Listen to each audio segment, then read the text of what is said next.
Welcome to the Fight with Teddy Atlas, presented by Dynamic Striking. I'm Ken Rideout, joined as always by Boxing Hall of Famer, the great Teddy Atlas. And today we've got a very special guest, tech entrepreneur to some, pound for pound king to others. He's Bud Terence Crawford. Terence, welcome to the show. Hey, thanks for having me. And he's my number one. He's number one. We had a discussion one time a few years ago about where I had him, and I had him at that time. I didn't have him number one. I think I had him number two. But right now, he is number one in my list. I can't see anybody. I know there's a lot of Canelo lovers out there. And listen, respectfully so, I get it. I understand Canelo has improved over time. But when I look at pound for pound, I look at every inch of it.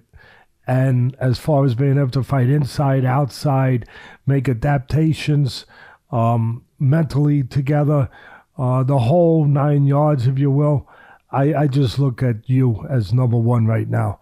I have a funny feeling you might agree with me. Do you agree with me, Terence? I agree. And I greatly appreciate, you holding me to that number one spot as well. Well, I only say and do what I believe is the right thing to do and what I believe my experience and my judgment in this business tells me to do. Hey guys, before we jump into things with Terence Crawford today, just want to give a shout out to our sponsor, MyBookie. Check them out at mybookie.ag. Use the promo code ATLAS for 50% credit on your first deposit. Terence gives his thoughts on a lot of the upcoming fights, including Joshua versus Usyk, Jamel Herring versus Shakur Stevenson, Deontay Wilder against Tyson Fury. We talk Manny Pacquiao versus Errol Spence. We cover everything. And as usual, MyBookie will have lines on everything, including all the best prop bets. So check them out at mybookie.ag. Promo code ATLAS, ATLAS, for 50% credit on your first deposit. As today's episode is also brought to us by Athletic Greens. As I've said many times, I love this stuff. I take it every single day. I travel with it. When I tell you I never miss a day, I mean it sincerely. I never miss a day. These guys spent 10 years with top nutritionists and doctors to create this formula. It's made from 75 whole food sourced ingredients. It's got vitamins, minerals, probiotics, prebiotics, antioxidants. I consider it like an insurance policy for my body's health and immunity. It's really all you need to stay on top of your immunity with 12 servings of fruits and vegetables.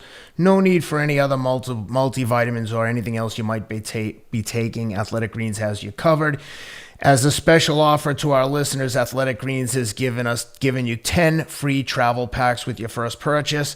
To me, these things are invaluable because I use these when I travel. So whether you're looking to boost your energy level, support your immune system, or address gut health, Athletic Greens is the way to go. Simply visit athleticgreens.com/Atlas, ATLAS, to claim the special offer of 10 free travel packs with your first purchase. Again, athleticgreens.com/Atlas to take advantage of the offer. Let's get right to what the fans want to know, Terence. You look great, by the way. And Are you fighting Shawn Porter? Is that fight going to happen? Well,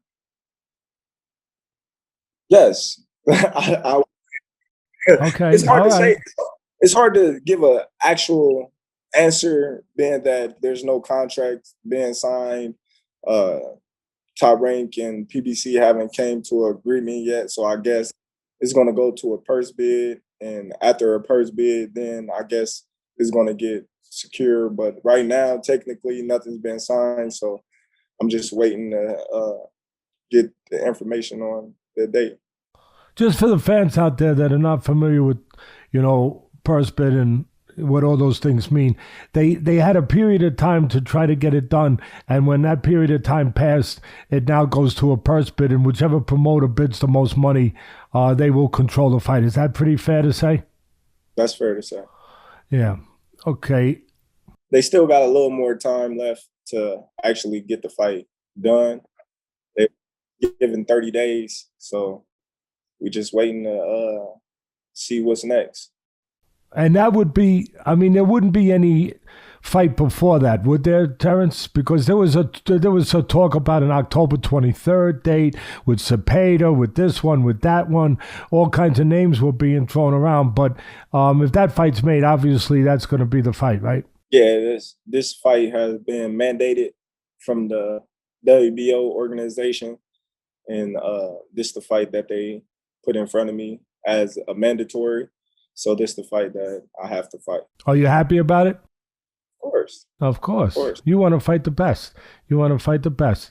Having said that, are you, I mean, just whatever you're comfortable with, and I wouldn't put you in an uncomfortable position. I wouldn't do that. But would there's talk out there that this is your last, you have one fight left with your current promoter, Top Rank.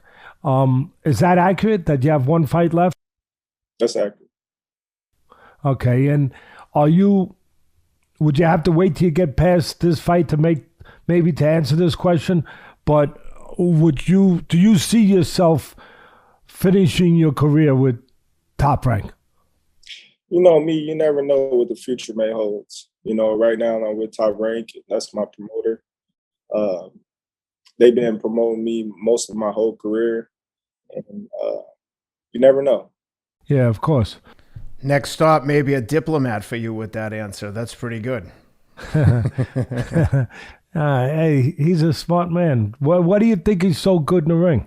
It's not just about being strong. It's not just about being able to move up in weight and carry your power and your speed. It's about your IQ. And Terence has a very good IQ.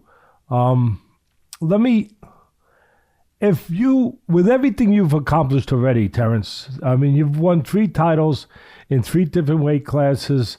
You're the first fighter to win 4 belts and hold them at the same time. So you've done some pretty damn good things. And hey, listen, you're on my list as pound for pound. That's pretty good too. That's number 1.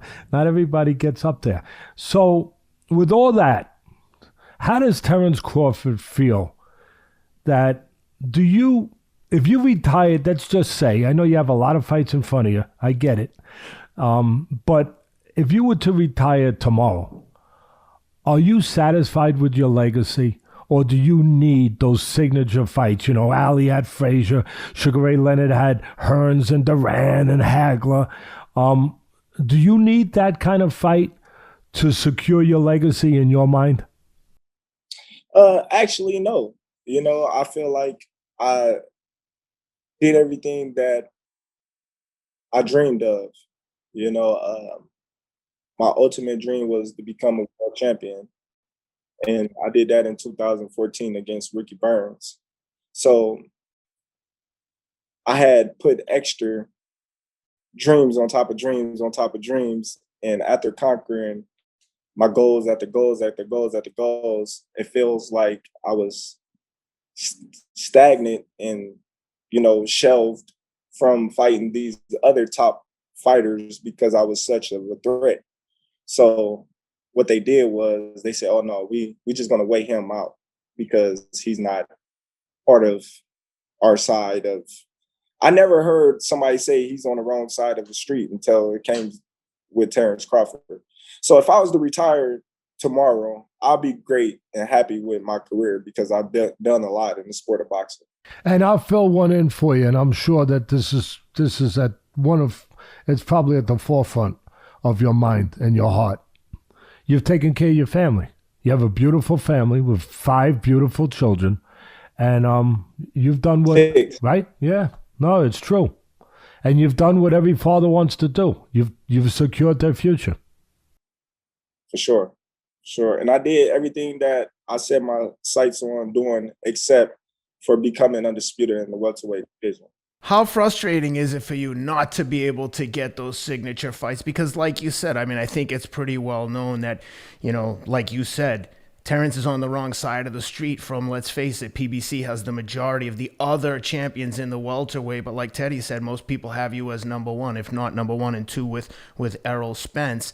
How frustrating is it to not be able to get those fights? Because I get the feeling you really want them. And I sense your frustration, but I'm curious to hear how you feel.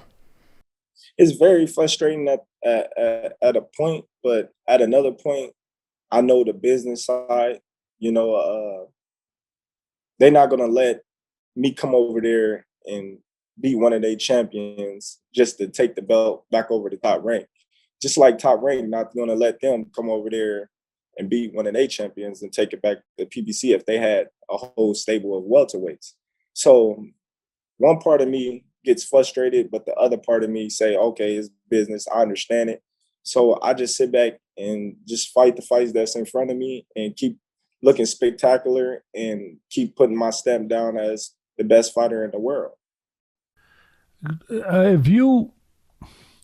If this Porter fight happens, that's a big fight. I mean, that's going to satisfy a lot of people. That say, well, Terence Crawford hasn't fought whatever, hasn't fought this guy, hasn't fought that guy, hasn't fought this. That will satisfy a lot. That will quiet a lot of that noise. But if I was to ask you right now, and I know you're just like you're an honest fighter, you're an honest person, you'll put it straightforward. If there was one fight, forget about what side of the street, but if there was one fight that Terence Crawford would like to have before he finishes up his career, who would that fight be? I would have had to say it would have been Pacquiao and Spence. It would have been them two. Pacquiao, for one, I've been, in line to fight him, supposedly in line to fight him since 2015 after I beat Derrick John. And, every fight, it was like, all right, I need this fight to pass the torch to go to the next level. But I felt like I was being stringed along with the promises of fighting Manny Pacquiao. Granted, this last time that me and Manny Pacquiao was going to fight, it was very close. It was within just signing the contract, and then him and Spence signed. So that really was a heartbreaking moment for me. But at the same time, I was happy for Spence because, hey, that if he beat Manny Pacquiao, then it makes me and his fight much bigger. Of course. So, those two fights was on my main priority list. And given that those two is fighting now, I can't do nothing but be a fan of watching it. Do you have hope when it's over with that you will get the winner? I hope. You know how it is. They say one thing, and then after the fight's over, then it's another excuse, I should say. But they playing the game. They playing the game. Who wins that fight, Pacquiao or Spence? That's going to be a tough one, because when you think about Manny, it's hard to count Manny out. Manny's been around the block multiple times, in and out. But at the same time, Spence is a big, strong fighter that's put a lot of pressure on and, got a great jab. In southpaw, we haven't seen Manny fight a southpaw since I could remember. And the last time I remember somebody going southpaw on Manny Pacquiao was Eric Morales, and he gave Manny Pacquiao a lot of trouble in that fight. I think he won that fight. I think that was the first fight. But I just think, Spence being longer and with that jab is going to be making Manny, reach and jump in. But at the same time, Manny's feet is so fast to get around on an angle, and his hands is so fast that can, throw Spence off as well. So I don't know. I got it as 50-50 fight right now, being that we seen how Jeff Horn roughed up Pacquiao, and if Spence can do the same thing and get Manny off his game, then he can win the fight. And Manny, listen, look, the X factor we all know. Manny's 42 years old. I mean, that's what makes what he's done with Thurman, what he's been doing, just so extraordinary. Have you ever seen a fighter, like Manny, Terence, that at this age could perform at this level? Not at all. Not at all. You look at Floyd Mayweather, but Floyd's not fighting these young, undefeated, hungry lions. So I really can't say Floyd is fighting at the level that Manny Pacquiao is fighting at. It's a thing to see for somebody that age to be still fighting at the level that he's fighting at. Yeah, it's extraordinary. It really is, and it's why Manny's a legend, and it speaks to his greatness. Why he's so darn special. The way you broke down the analysis of that fight, I have two things to say. One is that you could do this when you retire. You could be good at this. And number two, I'm wondering if you saw my fight plan that I did, because I did a fight plan on this. It hasn't been released yet. I was wondering if you got a sneak peek at it, because we did a fight plan that's going to be coming out pretty soon on that fight with Pacquiao, of course, and Spence. And the way you broke it down, wow, you I would have thought you saw it, but maybe brilliant minds think alike, as they say out there in the business. Let me switch gears. A lot of people don't realize this, but Terence Crawford and his through his family has a history of wrestling. They have a wrestling background. You wrestled, as far as I believe, your father, your grandfather, your uncles wrestled, and now your boys wrestle, and they're pretty darn special. They're pretty darn. See, there's that beautiful smile. There's that beautiful smile. I knew if I talked about your boys that would bring that out. Talk about them, about just about what they're doing, where they're at. I know that they're nationally ranked. You take it from there. Talk about your boys that are wrestling. My son, Terence Jr., third, that's me. He's me in and out. It's crazy to see how competitive he is and how hard that he fights on the mat to win. He hates losing. He hates it. And like his father. I just sit back. Yeah, and I just sit back and I look at him and I just man, this is me, and he was ranked number 1 in the nation. COVID came in, he wasn't able to wrestle in all the tournaments to keep him ranked, but I still think he's ranked in the top 5, but the boy's good. But, him on the mat is like me in the ring. He always find a way to win, always. And my son, Tyrese, he's 7 and he's looking at his bigger brother and he's like, I want to outdo him. So it's a little competitive nature there. So it's times that, he'll get second, and little Tia come over there and be like, it's all right. He'll be like, move. He'll be mad because he didn't get number 1. And it's just man, it's been tournaments that Tyrese got outstanding and T didn't. And he was like, yeah, I got this one this time. So it's a different feeling. My son winning overall wrestler, overall, I think that was a better feeling than me winning a world title, because I just felt something way different in my bones for my son's, success. And it's just beautiful that they doing something positive that they really truly good at. And I just, honor that. That's beautiful. And spoken like a real loving father, that you would see the success of your son as greater than your own success. And that's great. That's beautiful. You touched on their talents, and I want to touch on yours.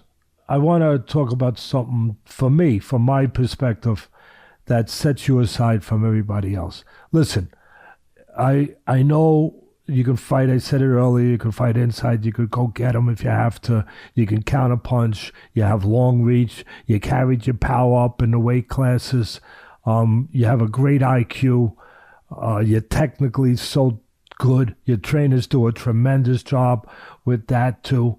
You check all those boxes. But there's a special box that only the very special ones check.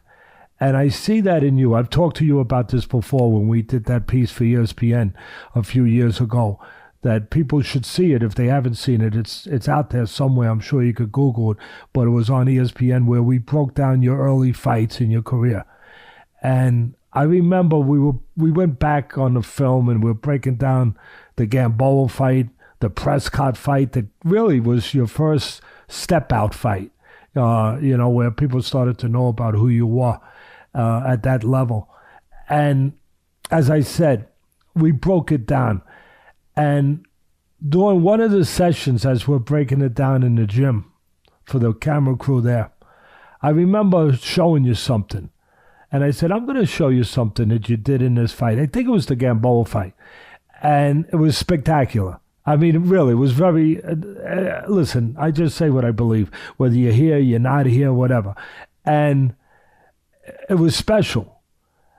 And I remember asking you, did you know you did that? And you said no.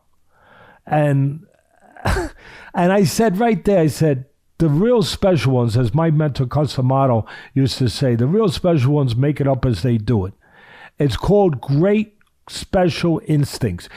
I think, I'll say it right here for everybody to hear, I think that you have the greatest instincts that I've ever seen in a fighter. And that's kind of a big statement for me. Are you, now that I've said all that, and we went back to when, like you said, you didn't even know you did that. Have you given it any thought? Where do those instincts come from? God. It's a good answer. Gotta come from God, because when we was breaking it down, I actually didn't know what was going on. I was just going with the flow. But my coach always said, when you do something so much and so long, things just come natural. It becomes a habit. So I just think, like, over the training years and period that I've been in the ring and on the mitts and in the bag, like, some things just come out without me even thinking about it. You're being modest. I get it, but you're being modest because those kind of instincts are more than just doing something repetitively. It's something, like you said, it's from God, but it's something, it's a special quality. Not everybody has that. To just instinctually be able to create something right on a dime, right there as you need to pull you out of the fire. And you did it, one of those things to pull you out of the fire with Gamboa when he rung your bell. And then I was watching, I was saying, oh my goodness, he's keeping himself together. He just got caught with a really good right hand. He's keeping himself together as he's backing up, and he's switching southpaw at the same time, so he puts himself in a better position to catch him with a right hook. I was like, wow, this guy, I wonder if he came in on a spaceship or something. It was pretty... It was darn good. And I'll throw, as long as I'm throwing good things at you right now, Terence, I'll throw one other at you. You might be the best switch hit I've ever seen. Because I know Andre Ward was good. I'm going to give him his props. He was a very smart guy. He was very good at switch hitting. Very good. But for me, you're like Mickey Mantle. Mickey Mantle could hit on the right side or the left side with power and with average. And you don't miss a beat, whether you're going lefty or you're going righty.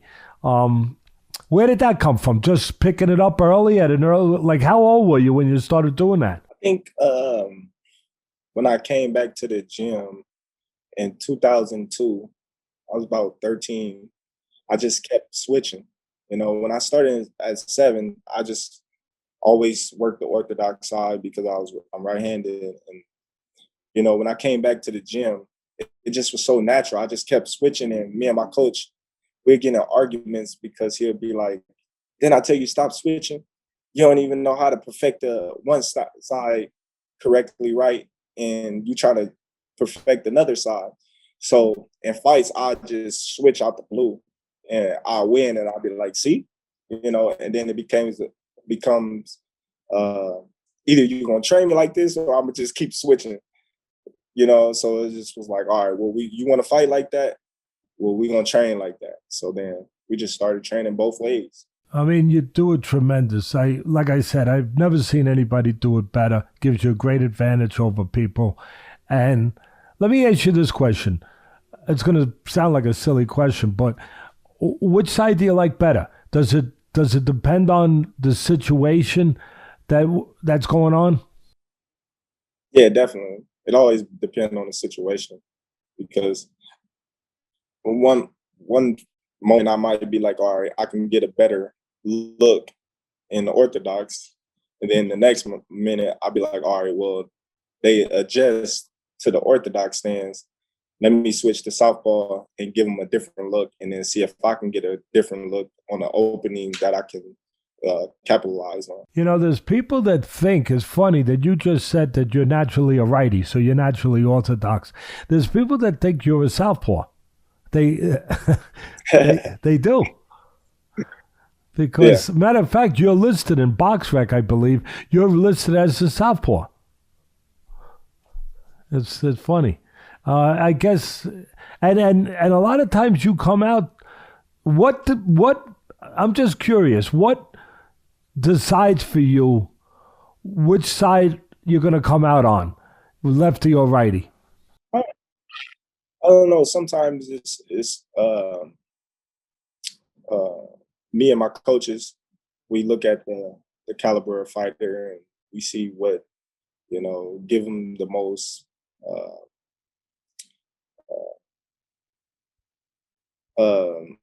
dang, I'm brain fart. We see what frustrates them the most. What's going to give them the most trouble?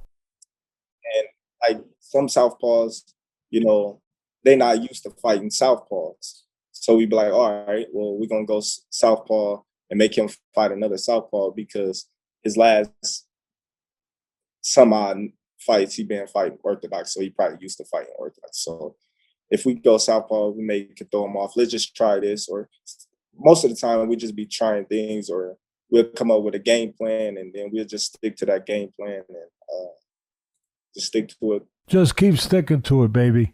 You're doing pretty darn good. You're doing pretty darn good. Go ahead, Ken. One of the things that I really appreciate about you, Terence, is the camaraderie and the feeling of team that I get from you and your trainers, guys like Jamel Herring. I see you just added, is it Amir Khan? And I see Jamel Herring's got a tough fight coming up against Shakur Stevenson. What are your thoughts on that fight? And Shakur is my little brother, and Jamel, my big brother. So, those two fighting each other. It's just one of those bad draws that I just got to sit back and let them do their jobs, and I just sit back and watch. I can't help one without helping the other one, so I got to remove myself from both. That's the diplomatic answer I expected from you, but like I said, I appreciate the camaraderie that you guys have, and the support that you guys have for each other. Really seems like a close-knit team. Does that come from the wrestling background? No, I just think, me and my team, we just want everybody to win around us. Like, it's not one person bigger than the other, or one person, more so get more attention. Everybody get the same amount of attention.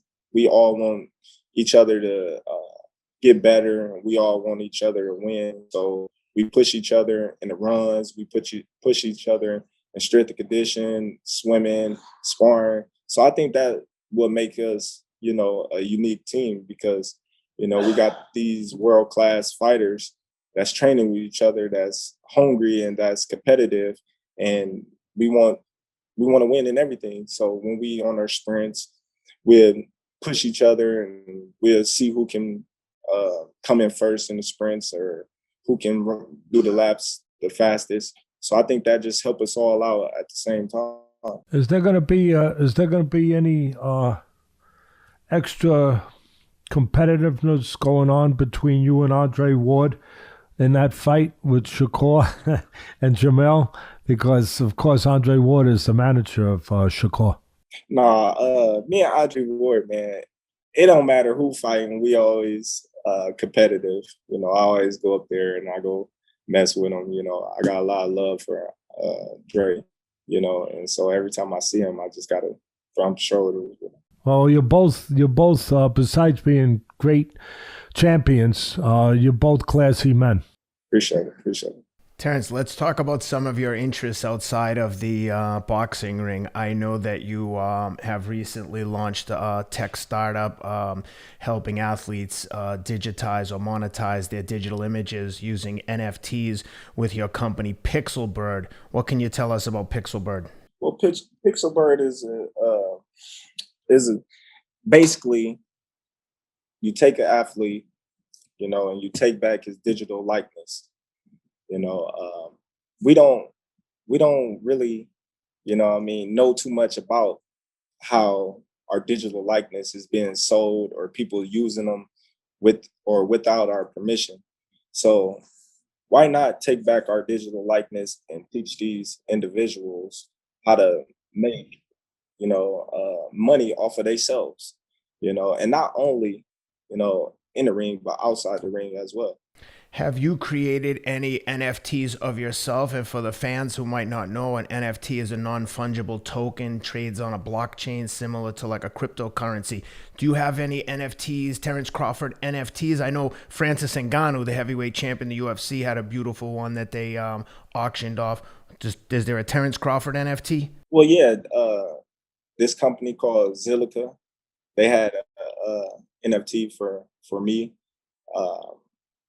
It's pretty much ready to go. I think, you know, when my fight be announced, it go on sale. I think that's the best time to actually auction it off.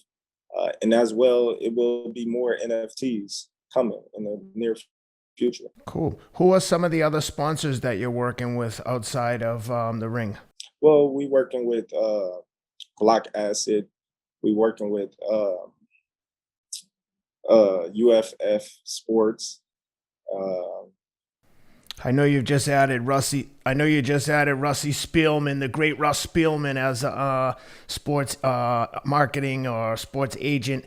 I know he's going to do a good job for you. I told him when I talked to him recently that I think Terence, one of the most marketable guys in boxing, is just gotta get him out there. And he said, "Yeah, we think it's a great opportunity to work with Terence." So I know Russ has some big things in the works for you. Yeah, for sure. Black Acid is another partner of ours. So we got a lot. You know, it's just, you know, getting off the ground, and, you know, hopefully, you know, in the near future, a lot of athletes will be joining Pixelbird. See, Terence, we cover it all. I take care of the boxing side. Ken takes care of the business side. We make sure that we make sure you're covered. We make sure you're covered. Listen, here's the last one for me. I appreciate your time, appreciate you, appreciate your team, appreciate your coaches. Before I get to the question, I just want to say that it's my job to look and break down what a fighter's doing and what his team is doing. And a lot of times you'll see fighters come in, they're not the most prepared for that style. And it drives me crazy, or for that particular fight. It drives me crazy. How could you not be prepared? I mean, you know who you're fighting. How could you not? How could there be a surprise? When I hear fighters say, "Oh, I didn't expect, you know, him to come out this way," or that, well, how could you not expect it? Yeah, I mean, it was film on him. You knew when the fight was. And listen, a lot of guys are prepared. But the one thing about you that I've said before, your team does as good a job as I've ever seen of having you prepared for what you're going to face. I've never, ever, and you've fought a lot of different styles. I've never seen you in there where you didn't know exactly what it was, what the key to the door, so to speak, was to win that fight. So I'll let them know that I said, keep up the good work. As far as I'm concerned, you're doing a hell of a job. And the question I'm going to finish with is this. I don't know if a lot of people know this side about Terence Crawford either, but you have a passion for dogs, a passion for pit bull dogs, for, I believe, for training them. Can you talk about that a little bit? Well, I just always had a passion for pit bulls because that was the first dog that I ever was given. You know, the love that a pit bull have for its owner, and not even its owner, you know, just people in general is bar none the best. You know, I done had other dogs and different breeds, and I always resort back to a pit bull, you know, running with you in shape, just energetic, you know, family friendly. You can come in my yard and actually take my dog. My dog probably wouldn't even know who you is, and wagging his tail like, where we going? You know, I just think a lot of people give pit bulls a bad reputation, you know, because of some pit bulls that's not full-blooded pit bulls, or they look like a pit bull and they go down the street and bite a kid or something, or somebody trains the pit bull to bite people or whatnot. I think they give them bad reputation, but that was just my first love, you know, in a dog, and I just always kept that same love. How many of them do you have? Right now, I currently have